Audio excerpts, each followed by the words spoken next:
Now, in times past, I've talked a little about my sister. She's wonderful, and it's just my sister and I anymore in our family, because my mom and my dad, they've gone home to be with the Lord. And we've definitely grown closer in just the last few years than we ever have been in our lives. And it's just so wonderful to have a sister like mine. Amen. What a wonderful gal. Now, she's more talented than she should be. My mom and dad should have given a little more to me, because she pretty much almost took everything and they didn't have much left. I'm really serious. So this girl is she's quite sharp.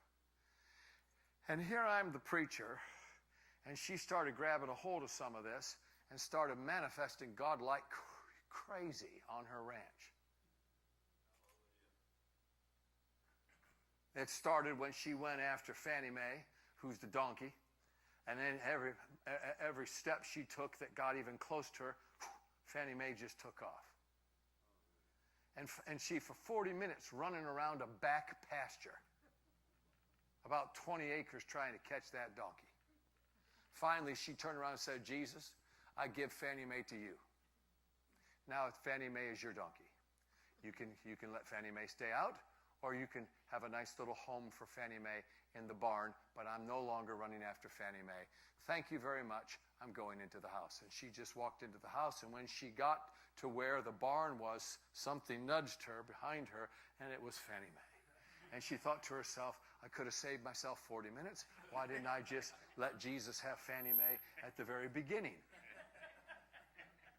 And then she was cutting down a tree that fell on the fence line, and it was a good size, tree that went down, and she had one of those. I've got one myself. Maybe it's because my dad, this is one of the saws he had, but it was one of those triangular orange, if you remember, with big teeth saws, and you just saw, your little heart out. Well, it's good on things that aren't too big, Well, she's out there, and she's working up a lather, and she's just going at that big old, stump that's on that tree that's on there. And she said, I'm not even hardly picking up any sawdust at all. I mean, a little couple here and a couple there, and I'm wearing myself out. She said, 10 minutes of that, and I've hardly made a dent. So she said, Jesus, it'd be real nice if you went ahead and helped me with this. In fact, I can turn it all the way over to you and let you saw if you'd like to. But we need to get this done. And she said she, with amazement, watched her arm go like this and sawdust cover her as she went right through it like it was butter. And it just fell like that. She said, well, Jesus, thank you very much for helping me.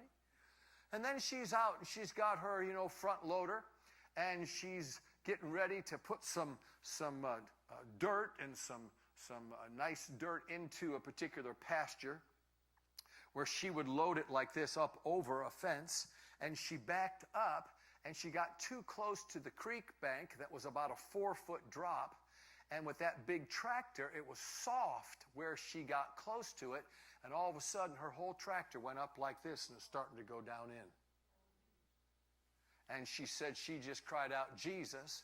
And she said the next thing she knew, she had no recollection of anything that she did. She was over here, about 10 feet over, with the front loader coming down perfectly in the pasture or in the corral. She started seeing it one step after another step after another. And I'm the preacher, and so I said, well, how'd you do it?